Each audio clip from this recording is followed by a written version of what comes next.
Regal Movie Masters. Unlimited. This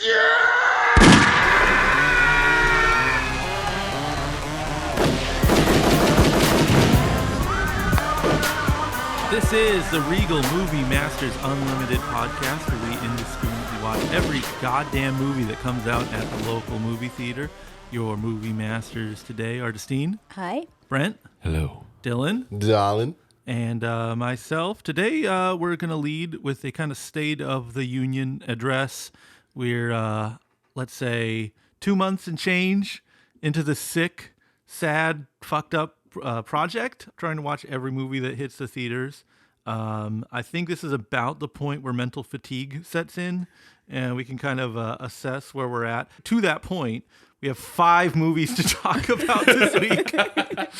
We're looking at Don't Worry, Darling, Silent Twins, Run the Bases, See How They Run, and Clerks III. Not all of us have got to see all of them, so we had to split up into separate missions on this one. That's how severe everything's getting. Justine, how are you feeling about this process? It's a lot. Yeah. It's a lot, and there's some times when it's like, oh, does this movie come out streaming? Can we just stay home and watch this movie, please? I think that going to the theater is a bit much. It starts to not be fun to sit down for a long time in those chairs. I remember early on, probably the second week or maybe even the third week, Colin sent a text to everybody and said, I meant to go to work today. I found myself in the parking lot of the movie theater because you just instinctively drove there. Right. I mean, we're talking about that was a couple months ago at this point. Have you had any sort of incident like that where you just kind of blanked out? No, I mean, for me, I'd say I adapt to circumstances fairly well. If I'm being perfectly honest, I hesitate to say addicted, but like, yes, I've gone through these phases before with movies where I just get really into just pure quantity, right? Like, I'm not getting any smarter. I'm not like watching smart movies or like movies that require a lot of analysis or like learning anything about film or anything like that. Just pure fucking volume. And I've been like this before. I had to like drag myself out, and now I'm right back in that mindset where like I kind of feel weird if I don't watch a movie a day, you know? And yeah, like, it's almost competitive now. Just looking through like my log, like I'm just padding the stats. There's like days where I've watched 4 movies just to get the numbers up, which isn't really the point of the experiment, but it's just like the competitive nature that kind of gets in there. I'm like, I'm going to watch one more movie than Dylan today. I have the opposite where it's like, I know I have to watch 5 movies. I can't watch them on my own. My backlog of movies I want to see is just ever growing. I don't have the headspace for it. It used to be that way for me out, but since we started the experiment, I mean, the list is gone because of the weird obsessive thing where it's like, oh, we're doing this? Well, then I'm going to really do it. right. It's messed up. Definitely never watched this many current movies. Oh, yeah. So, like, and nor should you. Yeah, exactly. Like when I was in my deep phase, it would be like, horror movies or whatever. Yeah. But my stamina is built up for film length entertainment. I'm like, let's watch some horror movies on Tubi. We watched Little Shop of Horrors, the 80s one, which I've never seen before. Fucking amazing. Yeah, great. That's what's frustrating is you watch like really good movies and then you end up in the theater watching whatever the hell is coming out now. It can be a bit frustrating. Dylan, I'm worried about you. Are you okay with all this? Oh, I'm not worried about Colin. Oh. Well, how about yourself? Like, have you been doing okay with everything? You are, in a lot of ways, you are the OG cinema snob, critic of nostalgia, the OG guy with the glasses. You like going to the theater more than anyone I know. Yeah. Ever? I mean, look, I still enjoy it. My only gripe is that it affects my schedule a lot. Right. Like a lot. Yeah. Yeah. Because like sometimes I'm like, damn it, I'd rather just go to the gym or fuck, Right. I'm not going to be able to wake up early enough to do this or that. I'm going to pass out till 2 p.m. Other than that, I still like going to the movies. I still love watching these films. Unlike you guys, or most of you guys, some of you guys, one of you guys, I only like all these movies. Yeah. I enjoy every single one. You're kind of particular in that way. Like you enjoy movies. Yeah. You know, like when the Hulk is like, oh, no, Cap, I'm always angry. It's like, no, Yeah. I'm always liking these movies. I'm always liking Right. movies. Yeah, like, oh, whatever. Well, I don't yeah, care. Yeah, no. I get scared, but fuck, that was a good movie, I guess. I mean, it's not necessarily the quality of the movie, though. It's just the length of time taken watching these things. Yeah, that gets me sad sometimes. How's your popcorn intake like these days? I've been trying to cut, Yeah, and then like But- it gets hard, I know. especially when it's like what I would assume a bad movie. Like one of the movies we saw this week, which was Running the Bases. Right. I was like, I'm gonna go get popcorn. Screw it. Yeah. So, other than that, my popcorn intake has been cut in half, sorta. I'll still be eating popcorn. I'm not a huge popcorn person, especially not a huge popcorn person at the theater, possibly because I just never go to the theater that much. Right. But it's like I've definitely recognized that if something is boring, it is way better to have popcorn. Yeah. there. Exactly. It kind of gives you something to do or to think about. I don't know. Yeah, you'd rather eat. Yeah. Yeah. We used to go maybe once every couple months, or maybe once a month at best prior to the experiment. And I always looked at the snacks as kind of like not a cheat meal, but like a reward. So Right. I was like, okay, yeah, I can get Special occasion. Yeah, I was like, I can get the large icy and the medium popcorn, and this is going to be fantastic, and it's not going to really mess with my life. But when you kind of like get into that ritual, and then you start seeing 5 movies a week, that's been the big challenge, I think, practicing some discipline. Popcorn around, you smell it. You're like, God damn. Yeah. And you know there's a Slurpee machine outside. You'd rather get that than Yeah. drink fucking 3 cans of LaCroix that you just snuck in through your pants. Yeah. Dylan, you've always been into like the theater experience specifically. Mm-hmm. How do you still rate your enjoyment on that one? I still like it. Yeah. I don't hate going to the theaters. Funny enough, everyone, there's some movies that we saw for this podcast that I went back to watch it in theaters like a second time. Right. Obviously not with the same group, with other friends Yeah, and yeah, stuff. yeah. But it's like I seriously have no problem going back to the same theater I just went to watch Nope, and then watch Nope again like a week later. I don't know if it's the theater I like or just not looking at my phone for like 2 hours. Yeah.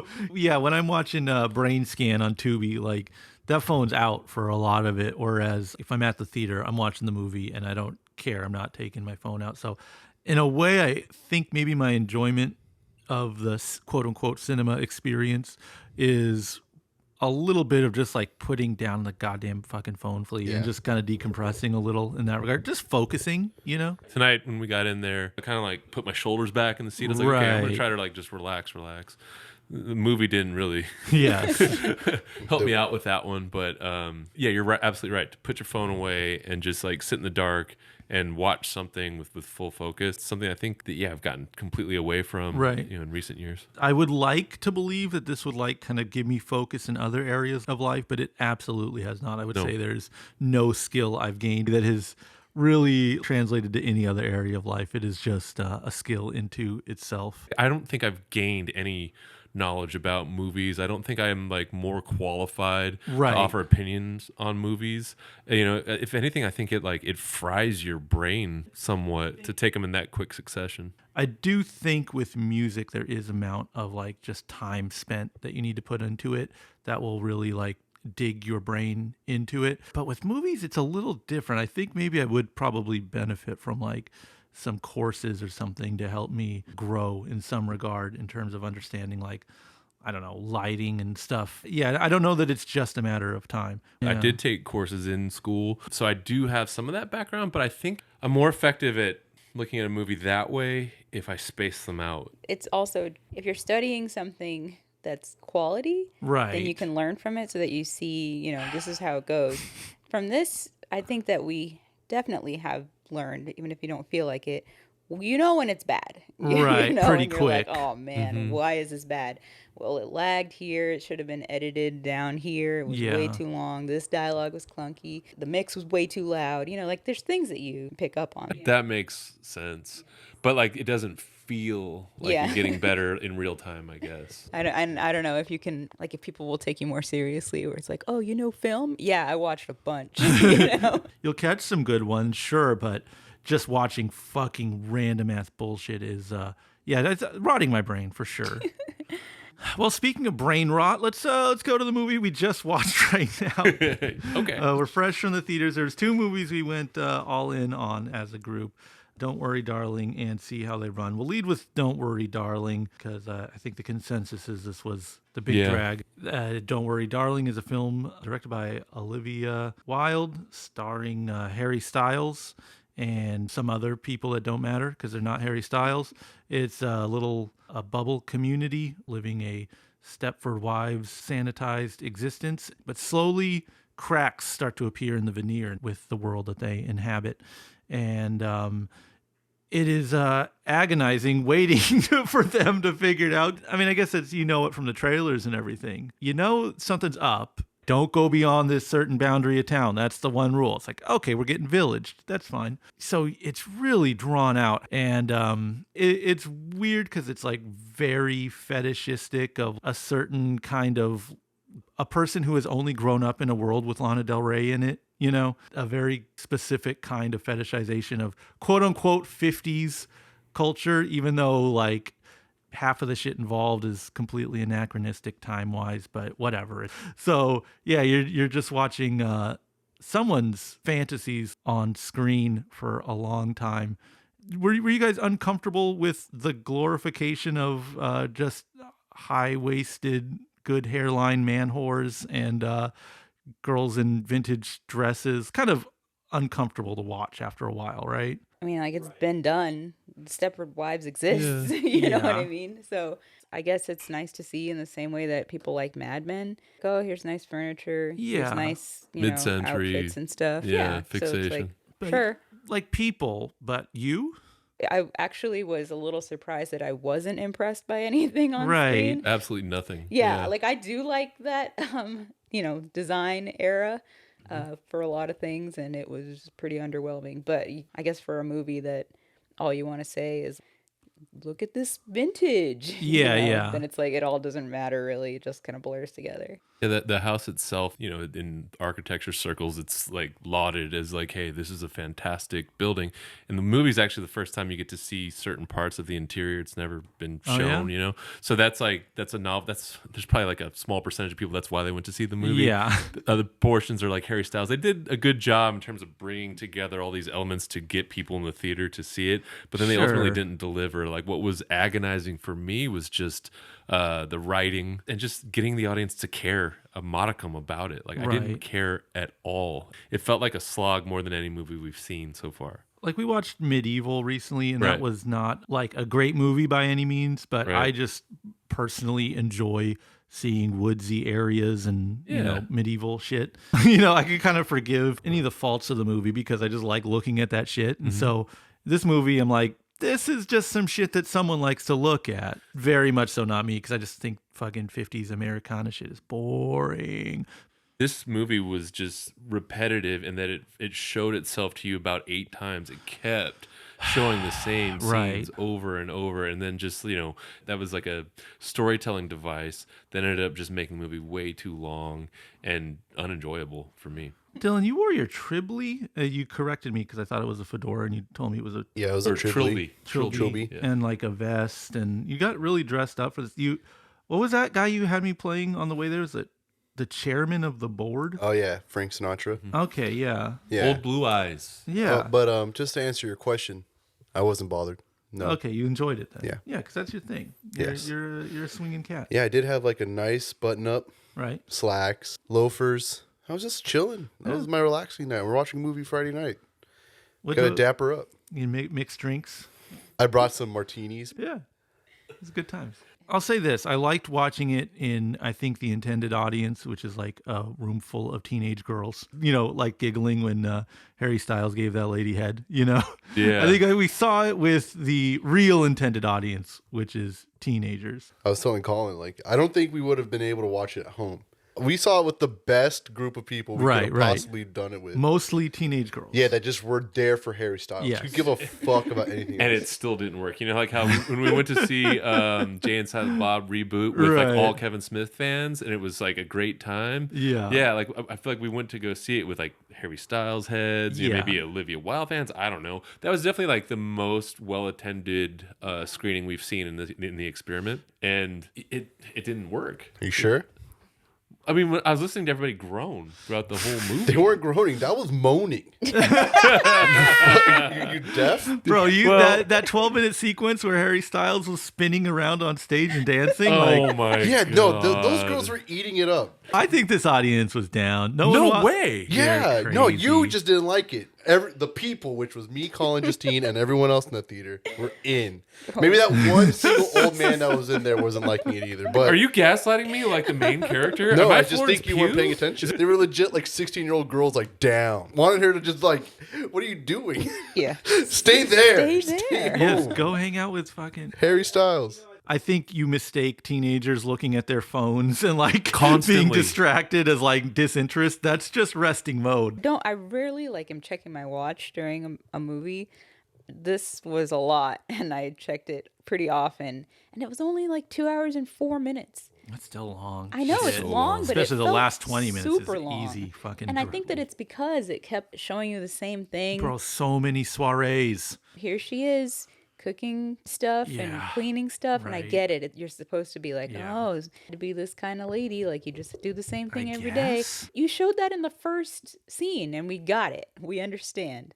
We know this trope. Isn't it cool how like showgirls can kick their legs around and it looks like your Oh eye? my God, I You know, I'll forgot say about I'll be real honest with you guys. I'll be vulnerable right now. Okay, like as a teenager, I have very vivid memories of watching Fight Club in the theater. A teenage boy watching Fight Club in the theater and being like fucking stoked. Right, that movie worked for me in terms of being deep and edgy and like saying something about society. I was in high school and it fucking worked. I think pretty quickly I grew like 2 extra brain cells and I was just like, oh yeah, okay, maybe it's not a real profound statement here, but I think this movie is for young girls with a lot of skinny women and vintage dresses pinned to their Pinterest board. This is for them what Fight Club was for me. And it's like a lot of sizzle, no steak, a lot of pseudo intellectual, like I'm 14 and this is deep, thinly veiling an excuse to just look at pretty people. That's another thing. You know what? I said this about The Invitation. These are the things you notice from watching enough of these movies. But if it's just pretty people all the time, everywhere, this is like a teenager movie. That's what distinguishes it. I mean, I would say that actually fits this film. If all these ladies are being locked up, then it's like, okay, well, these are going to be people that people are fantasizing about, Right. That's why they're all like that. And then there is a vetting process apparently that they go through to be even part of the program. So it's curated, And a physical alteration too. And That's true. Yeah. And that brings me to my big takeaway from the movie, which is like a lot of people spend times living in a different time period in their head, just in terms of like what they're obsessed with and what they romanticize. In the film, right, it's like computer enhanced matrix stuff, and they do spend some time saying all of this shit is not healthy to obsess over, and it's actually really bad and really gross and only exists as a fantasy, which is a true and accurate statement. So they're responsible in that regard, but it's also a lot of fucking time spent fetishizing all of the shit that they're saying is kind of bad. It's very much like a women in prison movie or like some kind of exploitation film. It's just like 90 minutes of gore and violence and nudity and exploitation. But then at the very like last minute, the main guy that's been doing all this stuff to the people, he dies. Thus we're saying it's bad.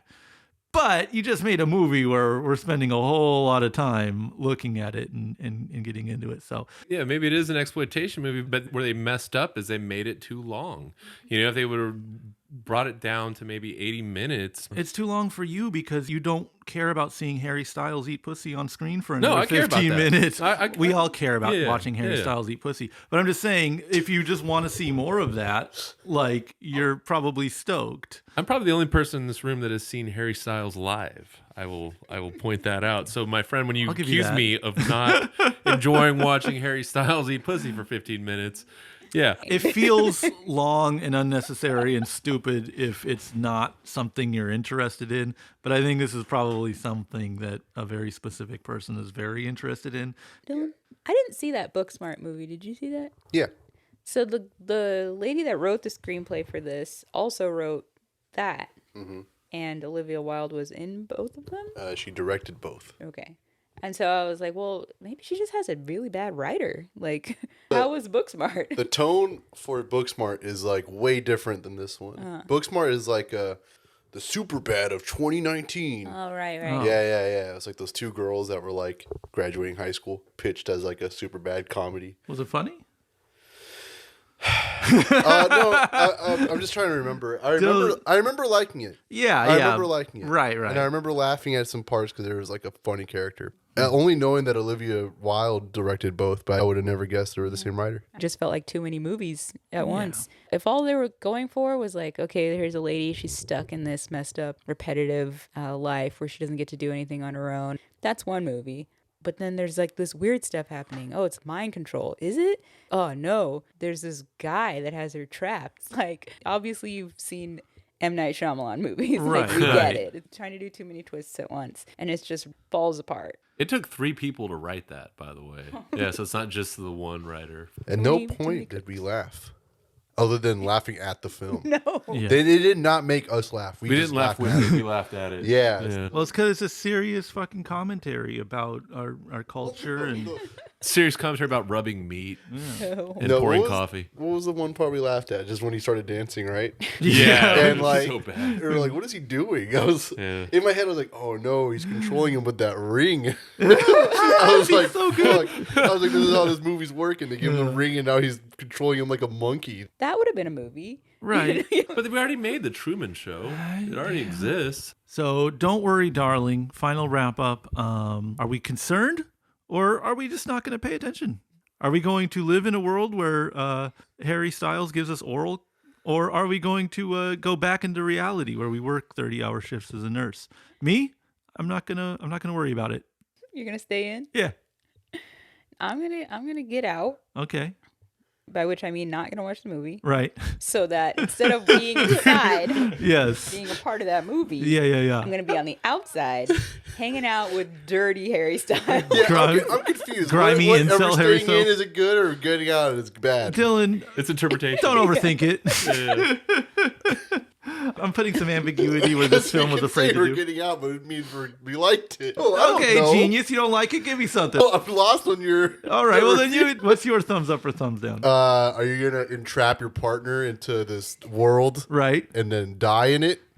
Meaning it's bad. You don't know anything. Yeah, You don't have because anything that's all that better. happens. Are you gonna rub meat for the rest of your life, or are you gonna Be a nurse? or be a nurse And like it. and like actually like live in the real world? Okay, I don't Yeah. know what's good or bad. Okay, so if you stay in, Yes. then you're a part of the fantasy world, And you which like means it. You want to be in the movie. If you unplug from the You Matrix. unplug, it means you're not in the fantasy world All right. of the movie, so you're not gonna watch it. I'll correct mine then to say that I'm unplugging, but I would, if I given the choice. I'm gonna get my box smacked by Harry Styles in real life, but for the sake of the discussion of the movie, I'm unplugging from the Matrix. I'm going to slit my throat, throw myself off the roof, and hope that Harry Styles blows me on the way down. I'm staying in, dude. Yeah. I love the movie. The movie was good. I liked it. Like sure, like it sucks. You have to rub meat all day, but like whatever, dude. You live for free, and you're gonna have free food or whatever, Yeah, I know. That's that's why it's so muddled. It's like, and clothes. What's you the get free downside clothes. exactly? Let's talk about a movie that did have some focus. It did have some writing chops. See How They Run, a mystery film set in England, post-World War II England. Is centering around a series of murders that happens around a Agatha Christie play. And Brent, this is your favorite movie. You sell the people on it. This one, this exists within the Agatha Christie verse. The name itself was taken from Three Blind Mice, which is a 1995 play by Philip King that was adapted into this film. The only other people in this movie theater were about 15 people. They're probably like older than 60, I imagine, right? Yeah. We speculated they're either an old theater troupe that was getting back together, to go witness, a movie about a play, or they were Agatha Christie book club members because of how intently they were discussing what happened in this. So many Agatha Christie references, and so in this movie you've got Tom George directing, who was a BBC episodic TV director, written by his buddy at the BBC, Mark Chappell. This is kind of like their breakout film. That explains the witty banter. Yeah. Exactly. So you've got Sam Rockwell as your lead, playing Inspector Stoppard. You've of course known him from Vice, Moon, Frost Nixon, and Jojo Rabbit. And then this is a tough name to pronounce. Maybe you guys know it. Sais Ronan? Do you know? Saoirse. Saoirse Ronan. She plays Constable Stalker.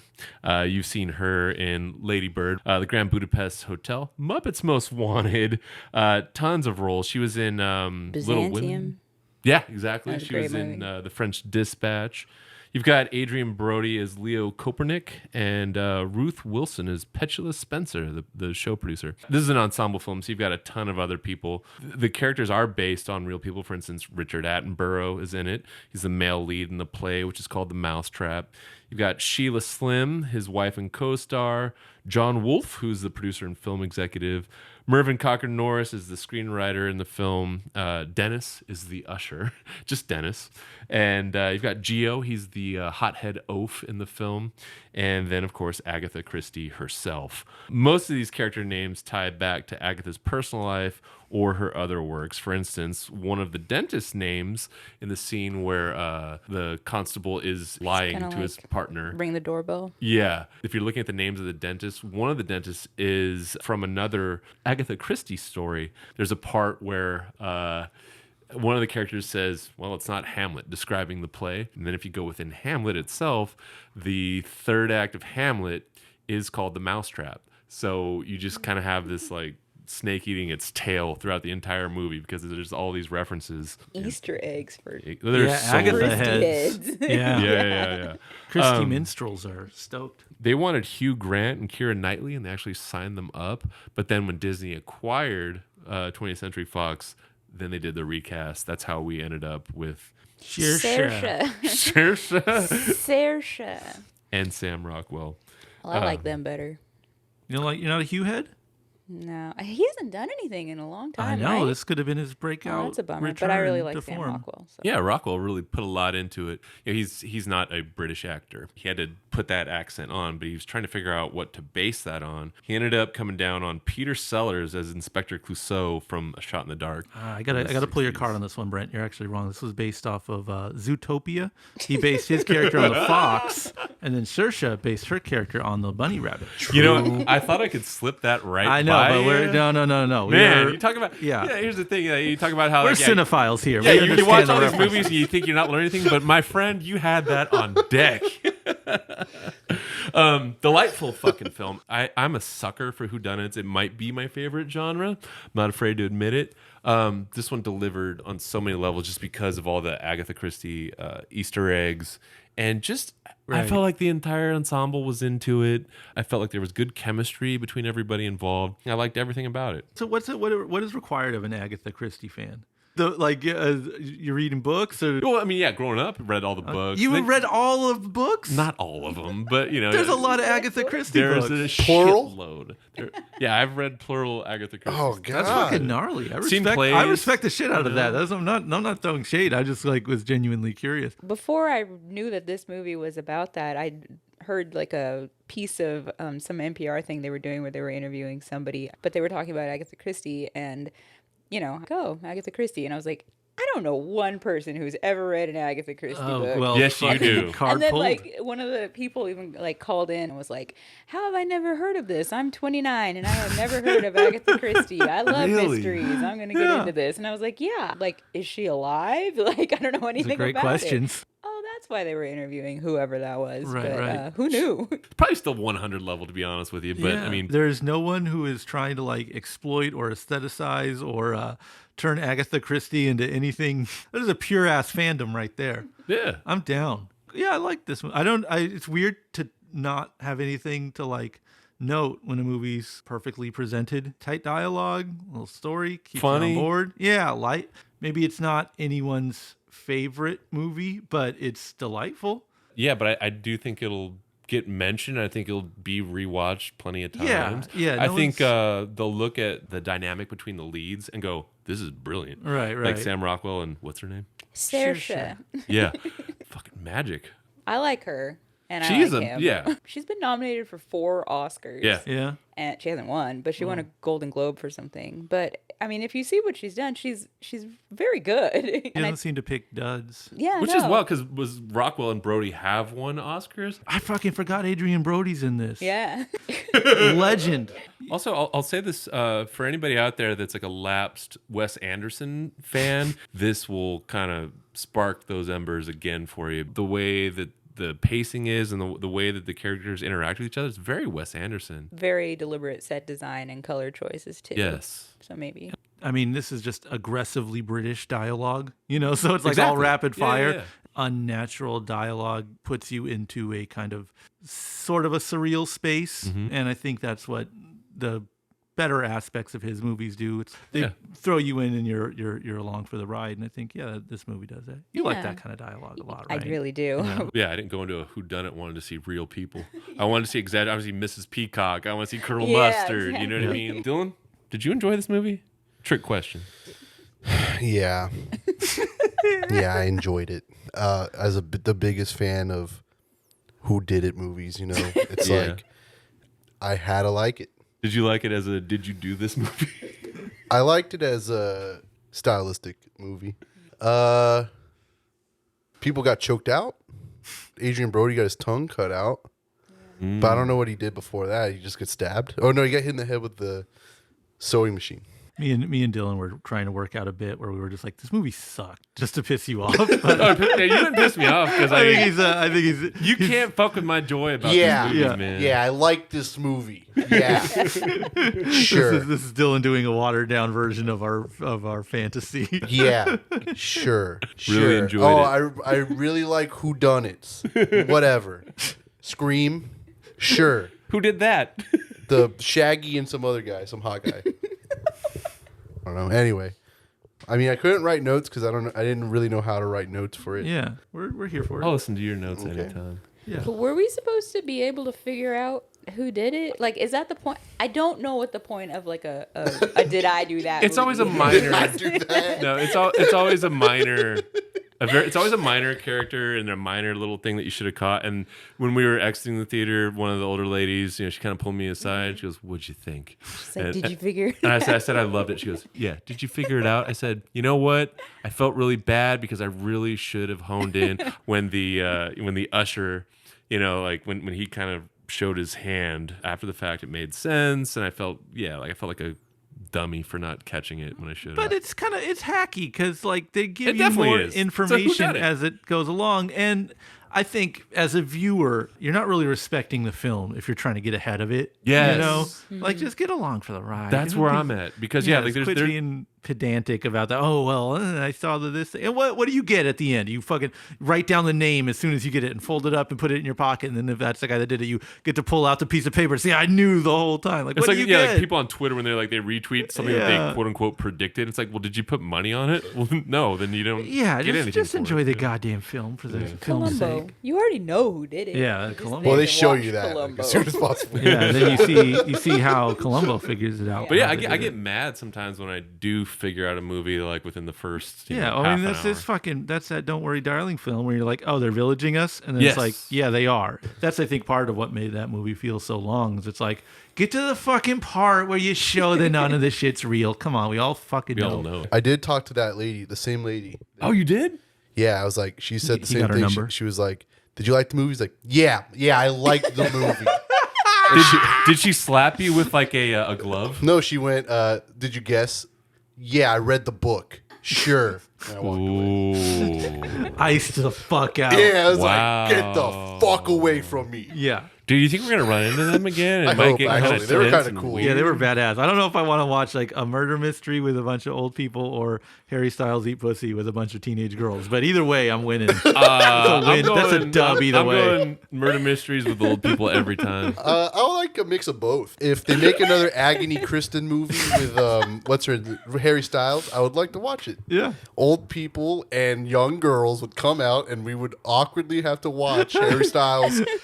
The overlap is both of them would really enjoy the old timey dancing to like big band Oh, music. actually, that's true. that's where they all Yeah. can like grab hands. And they all on might actually like the fist bump parts with. where he's eating girls out. Yeah, well, if they I- just constantly put him in movies. He gets typecast as like a cunnilingus master. All right, mate, I'll eat her out. Hey, Get her hero. up here. Get over here, lass. Can we get Nando's after? Aye. All right, let's get this over with. I'm going to town. Oh my god. I like seeing a bunch of teenagers get really uncomfortable watching, like laughing. It was good. Because they don't know how to take it. Yeah. Other people are in the room right now. Yeah, I think this is probably going to be a lot of people's sexual awakening Yeah, I in think a lot of they're ways. just putting in the jerk files in their brain, you know? Yeah, they're gonna the buy it. spank They're bank. gonna download it. Doesn't matter. Anyway, Okay, Notes? Dylan, notes Yeah. for See How They Run. it's very short. Okay. See How They Run. I wonder if Adrian Brody is doing a Ray Liotta Henry Hill for his narration. Who did it? Damn, I thought Adrian Brody was going to have an easy-ass time in this movie, just playing dead and shit. Oh, he did it. She might have done it. Okay, wait, hold on. Okay, she did it for sure. Wait, never mind. He did it. Oh, wait. Nope, he didn't do it. No way, he did it? No, wait, no, he didn't do it. Okay, she must have done it. Okay, now I'm getting pissed. Who did it? Okay, now I know who did it. He definitely did it. All right, it's confirmed. He did do it. And then I just put, and I don't know if anyone will get it. A dog is not a cat. Yeah. Because he looks right at you like in Cat. Cat is not a dog. Yeah. Sam Rockwell did pretty much the same thing. He said, well, you did it. And then that was the end of the film. All right. To wrap it up here, delightful film. See How They Run. Did he do it or did he not do it? I'm going to say he did it. He went to the movie. He did it. He did it. He did it. He did it. See, Dylan is like just low key trying to like steal some of the joy I had from this film out of me. But here's the thing: Welcome to my life, Brent. when you 1000% love something, it doesn't matter what anybody says about it. So I'm good. You want my real opinion? I do. That's good. Thank you. All right. Speaking of 1000% loving a film, Run the Bases is a very Jesus-y Jesus movie about a man who coaches baseball. High school. And high school baseball. And gets thrown in fucking jail for praying. No. He gets thrown in jail for calisthenics. Yeah, I'm somewhat familiar with like the God is Dead cinematic universe, and I've been like keeping tabs on like the movie versions of Grandma's chain letters, you know. Holy shit! Like I dabble because Okay. it's an interesting psyche, but like, bro, something is wrong in that community. Like there is levels. So wrong. This is like new levels of persecution complex. Martyrdom. Yeah. So there's no way to spice up the humor of this movie more than the actual plot itself. Opens. Kids are playing like high school baseball. There's two brothers. One of them, like a teenage boy, dies on a fucking baseball field from a heart disease. rounding third Base, right? Fucking, it's the best. Like kid grabs his heart, keels Grabs his over. heart? Yes, like grabs his chest. Oh, okay. So I wasn't there for this. Keels over. The brother, who we're going to follow for the rest of the movie, runs out, grabs him, crane shot him above. No! Cut to fucking funeral. Damn it. Oh, I Not missed the like best ambulance comes and like, we can save him. We got him. He's going to, no, he just dies. At this Okay. point in the theater, it's just myself, Colin, and then a random guy. Yeah. parts. A random in guy a who was second. into it. If you watched him when he left to go to the bathroom, and he was All gone right, for like fair enough. 20 to 30 seconds. He was somehow gone for that long. It was crazy. He was like walking backwards. Like he was making sure he didn't miss that much. I That's was like, true. Whoa. This is the same theater where we saw Paws of Fury and there was a dude just straight up sleeping through it. So Could have like, been the same guy. I think people just go into that theater and kind Sleep of it Sleep off. one off. Yeah.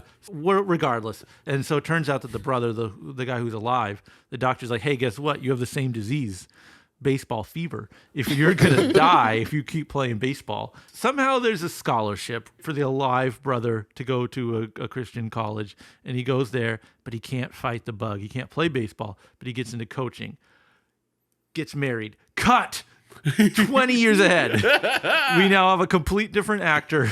I feel bad for the girl that played his teenage wife because she's on screen for like 2 seconds. You Right. see her getting married, and then it's cut to him as an adult, and then he has an adult wife who's a completely separate person. I pieced it together in the movie. Yes. Because I only showed up late. Yes. But I assume the girl that told him to go to college, which is the girl that turned her hat backwards and said, Yeah. That's Go! his sister. That's his his sister? Right. Yeah. Then why did they show the wife turn her hat backwards? Exactly. No All reason. right, also, Oh, God. but I will give Dylan credit for being timely enough to catch the stained glass window in the boys' bedroom hell yeah, that was is awesome. of a person Baseball player. striking a baseball with a They got bat. the Church of Baseball in their bedroom.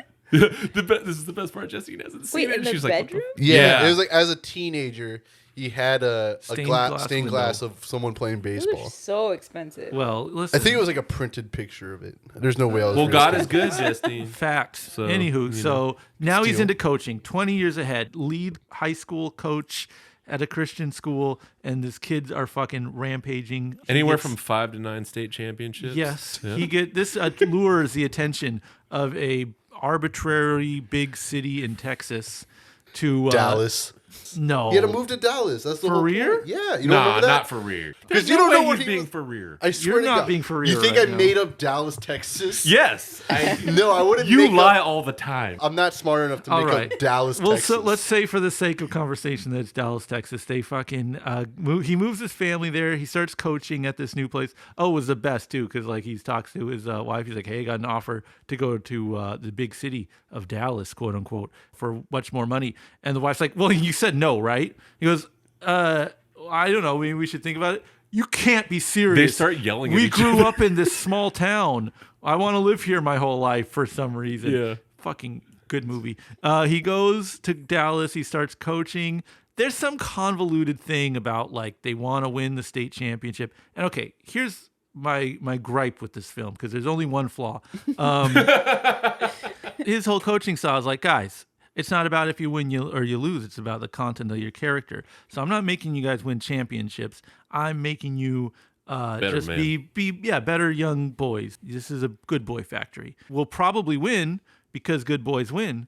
So I'm just going to turn you into good boys and not worry about winning. So if that was the case, if it was just like my teaching style is about morality and this big business guy who hired me to coach high school fucking baseball is like his thing is about winning. That is a conflict.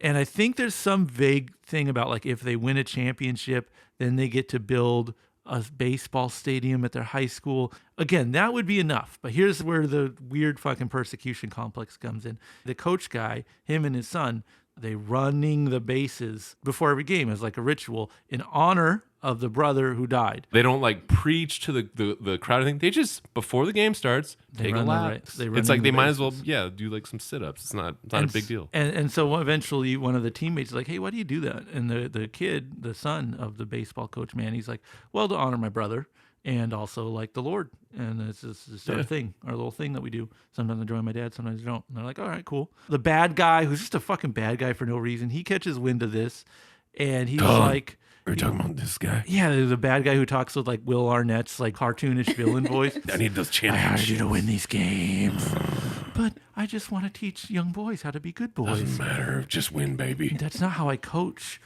Anyways, they run the bases and they're like, "Wait a second, this is a public park. That's a form of prayer. We're going to start fining you $250 every time you run around." And we're gonna have a cop where the third base coach would be to write you those tickets. Wait, does he have to just get to third base and he gets a ticket? What if he only goes No, to he second? goes when he gets home. And this goes on for a while. Yeah. And also, the kid of the bad guy stays the night at the coach's house, like for his son. They're on the team. I know that sounds bad. Yeah, Dylan, take it from here. All right, so they're the bad guy's son, Right. and then two random kids in the team. Right. They're just in the coach's house, like Yes. sleeping over with the coach's kid. Right. They're playing PS4. I'm guessing MLB The Show. They're just playing more baseball. They do make it specific that it's a baseball game and that it's PS4 for some reason. The bad guy's kid just randomly sees a Bible like on the table behind the couch. He's like, "What is this?" And I was like, "Oh, what the fuck?" And then like the kid's like, "Oh, that's the Bible. Can you read me something off of it?" Like, Wait, doesn't he drop it? The coach's son grabs the book and like something behind him. yeah, like falls, a picture frame falls. Yeah, yeah. But they yeah. just keep that in the movie. Yeah, because you could tell like the other kid like paused, but then they just kept going. So he's reading him passages from the Bible, and the kid's like, "Can you read me a passage of like I'm loved or something like that?" And the kid's like, yes, Psalms 489. Jesus loves you." Oh, Interesting. can you read me another one? All right, Matthew 489. God loves you too. And then my favorite scene of the whole film. So everyone's asleep at this point. Yeah, everyone's asleep. Like he turns over, like he's like kind of crying. Yeah, the bad guy's son. Yeah, I called him the Goldberg of this film. Goldberg from like the Mighty Ducks. Gotcha. So like he turns around, he looks like he's crying. He stares right at you. Yeah, like breaks into the fourth camera. wall. He's like kind of smiling. And then it cuts to like kind of the same frame, still staring at you, emerging from the water. Oh, they just cut to him having like being baptized like the next morning. And I was like, what? It just happened like so quickly. So now part of the bad guy's beef with the coach is that he gave my son a Bible. That actual line is mentioned in the movie. Yeah. Before they go to the house, also like a good part, not the best part. Obviously, the best part is the baptism. But another good part is when he's telling his dad that he's going to go to the coach's house. He's all like, we're going to have a barbecue, play video games, smoke a smirch. Huh? What'd you just say? Nothing. We're just going to play video games and talk about baseball. I'll see you later. Yeah, he had to like hide that they were going to church the next day. Yeah. The dad wouldn't allow him to sleep over if he was going to church. The bad guy's wife died of cancer and she was a Christian. And he's like, well, God didn't save her. So thus I hate God. Anyways, this goes on for a while. Him collecting fines, the fines getting mysteriously paid. And then they're just like, at some point, they're like, you know what? That was too many prayers. Now you're going to jail. The motherfucker goes to jail, like orange jumpsuit jail. This is psychotic. Bail is $15,000, and I don't know how it works in Texas. In California, I think it's 10%. So if your bail is $10,000, you have to pay $1,000, and you get it back if you go to court. Or no, it's $150,000 bail. That's right. Because I was saying, well, it should be $15,000, so you could get out. Oh, is that what it was? Yeah. It was $150,000 bail. Got it. Which I'll have to assume, since they couldn't get it together to get him out of jail, was like 1.5 million for it to be 10% down to 150,000. Yes, it's so absurd for quote unquote praying. He wasn't even praying. The jail sequence is like fucking 20 minutes. He's in jail. This is where the martyrdom comes in because they have people of color jump his ass. A guy with not MS-13 but M3 M3 tattooed on his face, like jumps the guy. He's all fucking beat up. So once he's in jail, he converts a guy. This was a part that I liked a lot. So he's playing with the jail cards, as one does. Deck of cards that are like jail property. This one guy comes up and he's just like, so you're a preacher? He goes, no, I'm not a preacher. I'm just in for praying. The guy's like, I'm going to prison for 30 years, man. I'm fucking done. God doesn't like me. And he's like, all right, let me fucking break this down to you, dum-dum. What's the highest card in the deck, the most important card? That would be an ace of spades. All right, so here's the ace of spades, the most important card, right? And he throws it on the ground and steps on it. And then he picks it up. He's like, still the most important card? Yeah. Okay. Check this out. Crumples up the card, right? Oh man, Which you don't got to do that, man. That's the prison deck, man. Fucks up the goddamn deck. Anyways, still the highest card? Yeah. Okay. Rips the fucking thing in half. Oh man, why you got to rip the card now, man? Now is it the highest card? No. Okay, but check it out, dum-dum. Okay. I can always tape it back together, What? right? Boom! Big reveal. What the fuck? Thus God loves you. And like, so that guy goes to prison, but he keeps the card that's taped together, and they read scripture. He converts them, and then I forget how he gets out. His wife finds a letter. Oh, look who wrote you this letter. Or It's the most Doesn't this name look familiar? That can't be Teddy Graham or whatever the fuck his name was. And then the lawyer lady comes out. Hey, your bail has been set. Also, it's kind of illegal that you're in this jail. The school board, mind you, is also in the meeting. Like, what the fuck are you doing putting this guy in jail? He's just running around. Like, we're getting so much hate mail because you put this coach in jail. Clearly an amateur set dresser because every scene just has an inordinate amount of fruit. At the school board meeting, like there's just in the middle of a conference table, there's just like tons of fruit for no reason. Okay, this movie did my favorite thing. And I did it 3 times. My new favorite thing. I didn't realize how much I enjoyed this. You had an awakening during this movie? Yes, absolutely. Sick. It praised God, and they're right for that. That's my favorite thing. No, they come in like mid-conversation. It's just 2 guys like, so I guess ultimately we just can't eat there. Oh, hey, Ryan, what's going on? And then the real scene starts. They do that like 3 times, just mid-conversation, just like, we're going to be playing the Tigers this weekend. Oh, hey, how's it going? Mom, what are you doing home? That's my new favorite thing in movies. I'm going to be so excited every time I see it. Fast forward, he gets out of jail. He's coaching them again. Like all the kids are on the bases, Including the other team. Yeah, the that opposite has team. Yeah. And I swear to God, he delivers like a 2-minute monologue of just like, God is cool. I like God a lot.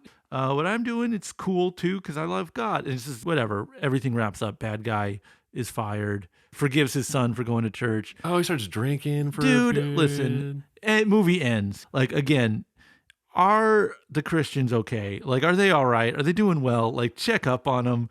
God is dead. Like, I don't know how to put it. There's just something cute and simple about him. This is like, oh, you really, this is your worldview is like, you're going to spend time in jail just praying to yourself. And, okay, I'm going to take my fedora off after saying this. It's like, how tone deaf are you in the light of like, actual legislation passing that restricting people's rights based on essentially people's religious ideals. The wave of this to be like, you know what the real problem is? Can't run around a baseball field without going to jail. It's delusion. It's insanity. And it's kind of like fun to watch, if I'm being honest. You know, this film, I'll tell you what, this film made me respect Gigi and Nate a lot because I felt that Gigi and Nate, the movie with the monkey, was like, oh, it's kind of Jesus-y, but then you see like family-friendly, Lifetime movie-ish, and like Jesus-y. Those are very different. I'm with you, yeah, because like I had the same impression of Gigi and Nate, the brother of our main character. We thought he was just having like a issue where he'd maybe have a health problem, and I was like, oh, well, maybe he can just get a monkey. Yeah. But then it just cuts to a funeral. I'm like, well, monkey's not gonna do any good at a funeral. No, there was 0 monkeys in this Yeah. movie. Gigi and Nate had at least one, so that big leg up for Gigi and Nate. I hate to say it, but I'm kind of down. I'm gonna keep watching these. Are you really gonna Yeah. keep going? Yeah, let me know when you go. Yeah, I know. Me and Dylan at least can go. You 'cause this fuckers, is- you know I can't not go. Exactly. Yeah, you'll get the FOMO. You don't have to go. It's gonna Yeah, hurt sit your- it out. You're a weak man. It's okay. If there's 9 of them, you can watch at least 6 of them. Yeah, you Sit don't. 3 out. I'm, But 6 is the devil's number, though. So you Yeah. might want to go 7. you know what? I am gonna sit him out. Yeah, some of us don't love the Lord as much as others, and that's okay. You know where God. me and Colin met? Where? Church. Oh, for real? Yeah, it was crazy. Overall, how many bases out of 4 are you gonna run? 4. I'll also run 4. 8 out of 4, really. I'm going to do 2 laps. Oh. I'll tell you what I'm going to do, Dylan. I'm going to work the outside of the plate for a few pitches. Yeah. Maybe get the count up to 3-0. Okay. Plunk the batter right in the face. What do Yes. you think about that? That sounds good, but you know what's funny? You just reminded me.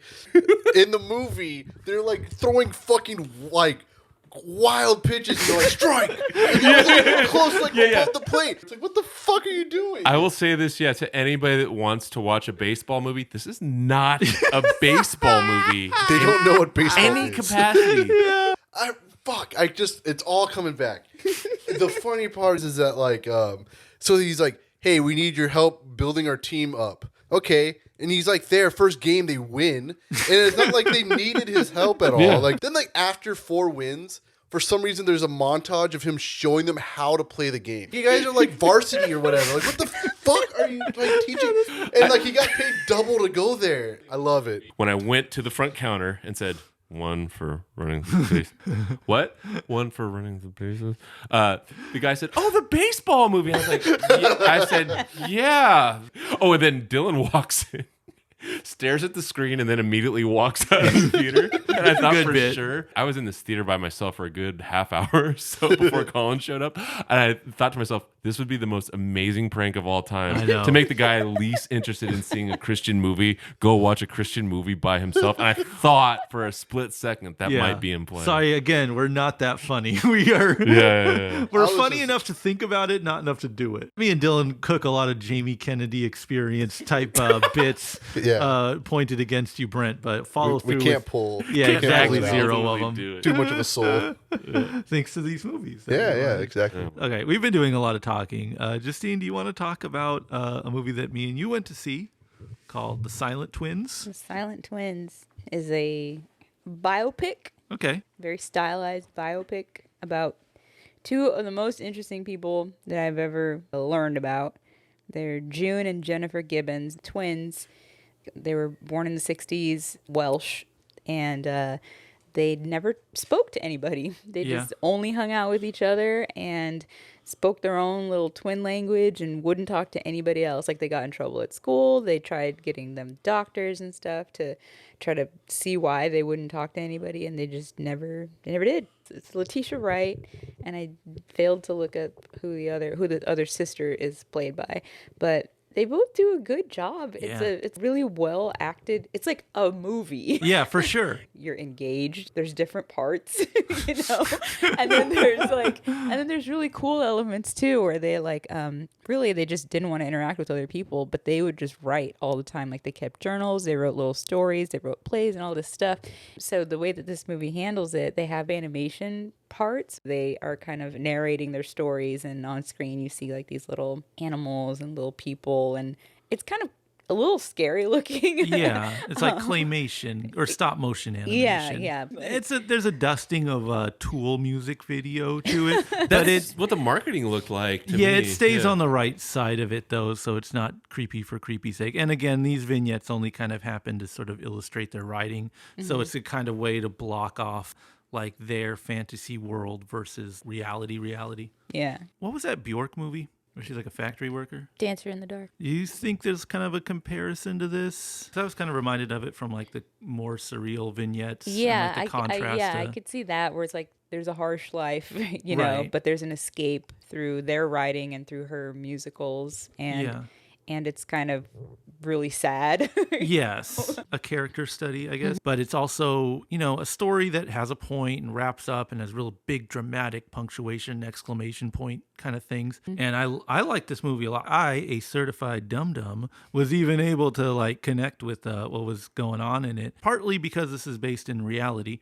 I loved that it's a portrayal of some weirdo outsiders, and you don't get to have your fun with it. Like they don't kill anyone. They're not like genius writers who become like famous after one of them dies. They're published, like they're acknowledged. No, they're just fucking weirdos and like antisocial as fuck. They burn place down and they fucking cuff glue and shit. And it's like, yeah, this is fucking, I like this. I think you're artsy weirdos. They want to see fantasy portrayal of outsiders. Like, I'm just a special person and no one knows it. And then I get discovered and it's a narrative and it's a story. But it's like, no, you don't get that. These motherfuckers would not like you. You would not get along with them. Yeah. They would steal your shit. They're little creepy creeps. The creepy fucking creeps running around being creeps. Like, this is what a real outsider is. They fight with each other viciously. Yeah. Like it's so cool. Fighting. It's like, it's not all fun and games. It's fucking real life. That's why weirdos and like really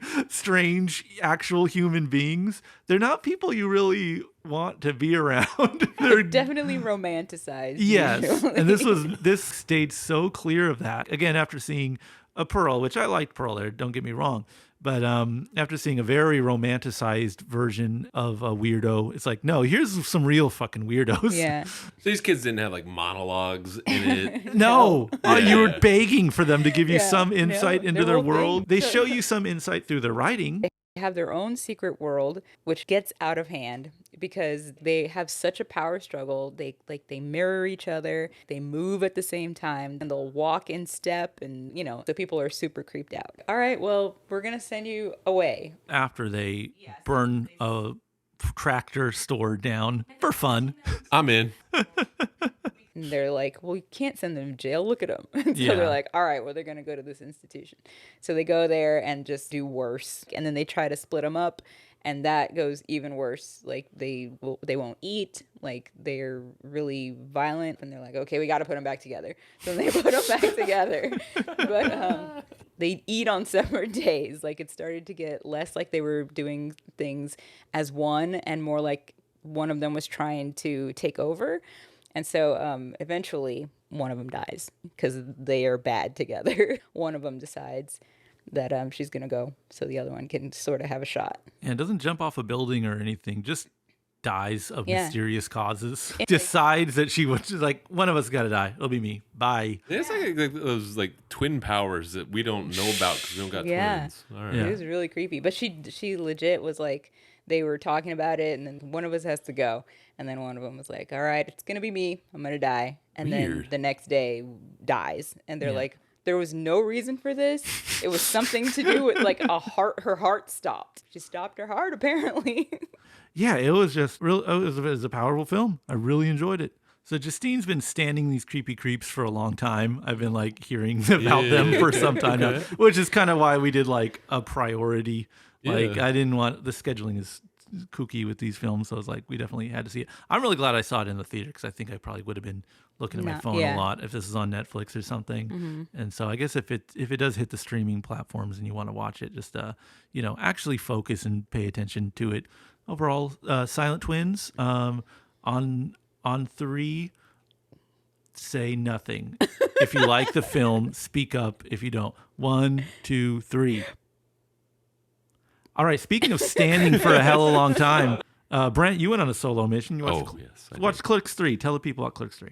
Yeah, like Wes Anderson, a lot of people have fallen out with Kevin Smith because of recent output. Another installment of Clerks. People are like, do we need that? Especially after where they were perceiving his craft to be. However, this was quite a pleasant surprise. You, of course, know everybody that's in this movie because it's the same people over and over and over. Plot for this one's pretty simple. Randall, still working in the Quick Stop. Him and Dante, Jay and Silent Bob just kind of live next door in the old video store. Together? Yeah. Heterosexual life mates. Of course. Yeah. Randall has a heart attack. Kevin Smith, of course, had a heart attack, years prior. So he writes a lot of the knowledge that he gained from that experience into this movie. Randall has a realization that he's done nothing in his life, and he kind of gets this vision that he needs to do something for himself. So he decides to make a movie, and that movie is Clerks. All right. So they kind of like do shot for shot. They bring back everybody from the first movie. Yeah. I didn't know Rosario Dawson died in Clerks 2. Did she? No, she gets in the car. Okay. Because she does the drive-thru and then she jumps in the car. In Clerks 3, she's dead. Spoiler. But she's still there, like talking to him, like on top of her grave and stuff. And there's a part where Dante dies for a little bit, and she hangs out with him in a movie theater. It's really bizarre. I will say this though. It's actually pretty good because, again, Kevin actually had a life experience to draw from. He put a lot of heart into this, no pun intended. This is probably the best movie where cryptocurrency is the hero in the end for the store and for the movie. A lot of cameos, obviously. Kevin Smith kind of drops the Silent Bob thing where he starts talking a lot pretty early on in the movie. Jay now has veneers. All right. A little weird. Pretty fucking funny. They're living in the video store. They've forgotten that it's a video store. They're like, motherfucker, you own it. So great. Somehow they own it. It's convoluted in a way, but like I said, there's a lot of heart there. I went in with no expectations because the reboot movie I thought wasn't very good. So in that regard, it was shockingly good, I would say. I felt like Clerks 2 was a little glossy for my taste. Yeah. And Jay and Silent Bob reboot was a little too fan servicey. Yeah. So where do you put this one on that scale? This is, it's weird because it's heavy on the fan service. Right down to the fact where they're just refilming Clerks scenes to be the movie within the movie. But there is some heaviness to it, because like your two mains are dying. They haven't taken care of themselves, So it's like there is a gravitas that elevates it beyond the fan service. But if you just want the fan service, it's there in spades. Yeah. New device. There's like these two kind of like proteges of Jay and Silent Bob. So right. The generations are going to get and they're start off as Jesus freaks. But then because Randall, their hero, has a heart attack, one of the kids blames it on the Lord and promises and says, hey, the Lord hasn't been answering my prayers. So I'm going to say, Satan, if you're there, I'm going to devote myself to you and be in your service. Yeah. So throughout the movie, the running gag is that these two kids get more and more caught up in different subgenres of Satanism aesthetically. You know what I mean? So there's parts where they're like frilly vampire, vibes. There's like black metal, corpse paint era. And they just keep going further and further into them. So that's like a nice thing that runs through the whole movie. I enjoyed it a lot, and I would definitely recommend it for sure. Yeah, if it gets a wider release, this one it had a 1 week run at Regal, but it was like a fandom event. I feel like we talk about Kevin Smith somehow every podcast. Yeah, but we are Kevin Smith sympathizers. I'd say it's a not streamer. anti-Kevin Smith movies at all. And yeah, I'd really like to stream this one. Or Was it watch funny? somehow. Yeah, there was laughs for sure. For you not really being into like his whole universe. Yeah, you probably wouldn't enjoy this one. And I'm sure you have to have seen the other ones for it to make any sense. Well, I've right? forced you at gunpoint to watch Clerks 1 at least. I don't think. I swear I have. I remember having a gun, Yeah. pointing it at you. And then I Saying, said, "Look "Do at it, this. coward! He's do doing it." Berserker. And He's then doing it Berserker. didn't This is happen. Berserker." You'd have to be dyed-in-the-wool Yes. Kevin Smith fan. I'm guilty. Dylan, you're guilty. Yeah. So yeah, we'll be in when it's wider. So for rating Clerks, check it out. All right. So that is 5 goddamn movies we talked about. Dylan, time for you to take us out. Unlimited. Hey everybody, thank you for listening to this week's episode of Regal Movie Masters Unlimited. There was a lot of movies this episode. It was crazy. Anyway, next week we're going to have more and more movies for you. We got Bros, we got Smile, and The Come Up. Too many movies to summarize, so for now we say thank you and goodbye.